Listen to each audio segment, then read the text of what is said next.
what we're looking at is an item called a mushroom stone, and that's in the townland of Cornaseer, Kiltoom, County Roscommon.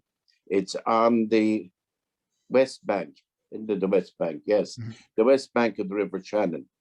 I must remind you, it is on private property. Generally, the reason they call it a mushroom stone is because of the shape of it. And the stone has been eroded. Basically, the general consensus there is by land that was in bog. The map showed that that was bog, one area. And the bog would have a high acid content, which would react with the limestone and eroded, as we see there. Now, if you look at the edge, the top edge on the stone, it's fairly straight. And for that reason, it's deemed to be land rather than water, because water would be more rounded. By the way, the top of the stone there is approximately 6 foot or just over it. So it's the height of a person, that stone is. And that the soil, the acid, as I say, in the soil would have eroded it. Now, over time, the bog would have shrunk from turf cutting, deforestation, drainage. And so when that is all gone, that's what we're left with. And you know, that's fine, and everybody's happy enough with that. But what I find interesting is that right beside that, actually, this now is the land side of the railway. The railway line from Athlone to Roscommon or Dublin to Ballina is between that and the lake, on the land there.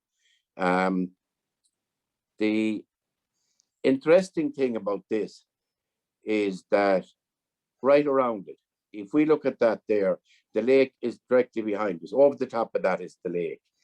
And about maybe 10 to 15 yards between that and the lake is another mushroom stone. And we'd say where the photographer is standing is another mushroom stone, which is away from that, further away from the lake.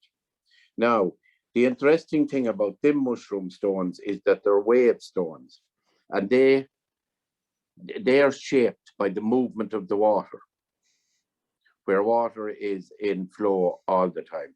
And the easiest way of describing them is like a wine glass.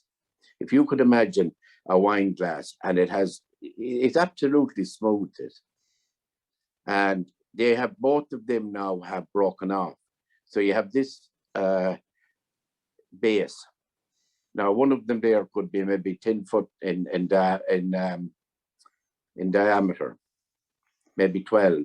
And you just have in the center of it, just like a stem in a broken wine glass.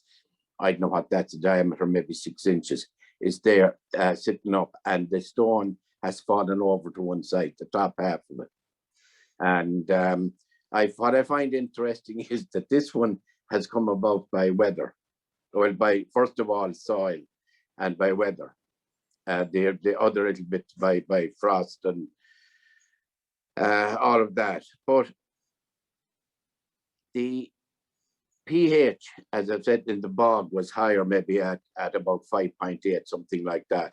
But the water in the lake and in Dockery and down along is actually above a pH of 7, something like 8. And in effect, that would tend to protect limestone rather than damage it. But, you know, they seem to have forgot about the mushroom stones, as I call them, or the wave stones. Now, if you look, we'll say, over the top right corner of that, you can see a tree coming up. I have been told by a local there that that is full of stones as well, the round stones, that there's loads of them in it. That is on, as I say, it's private property, but I don't think anybody has gone near the place for years. Some guy in Dublin inherited it. And it's even stones on the way down to it. So I think it's a very, very interesting feature. There are further south part where you were talking about, in between Clonmacnoise and Shannon Bridge. are more mushroom stones. Now, they wouldn't be quite of that standard. They would be much lower than that. I don't know what townland it is. There's a little deserted village in it. If you're coming, let's say, from Shannon Bridge down to Clonmacnoise, when you're right above the Shannon, you're more or less on top of the Esker, and before you come to an old quarry, I think it's disused or it's closed up now for a few years. Over to your left, down in there, right on the banks of the Shannon, are some mushroom stones. And as I say, it's very close to this deserted village. But I think it's a feature maybe in Roscommon there that, it's, you never see it or nobody ever seems to talk about it. And actually quite a lot of people in that area didn't know it. I mean, a friend of mine mentioned to me that he used to see them from the train, these stones, and he thought it very unusual. Now, that is very close to what I would call a railway road. It's a road that comes from the N61 and goes down to the railway. It appears to be maybe an emergency road for the railway. But if you go right cross over the railway line, the gates are locked, obviously, but, climb across them. And in a field there are an awful lot more of the round ones, the real round, smooth stones there from the action of waves. And as I say, back up maybe a quarter of a mile, back further inland is another lovely small one, a little bit like a football. Cool. And as I said, their feet, now that's very difficult to get. It's difficult to find it, and people who from the area don't know where it is. They wouldn't be able to find it. You can see there it's fairly well overgrown, the ground around it and all of that.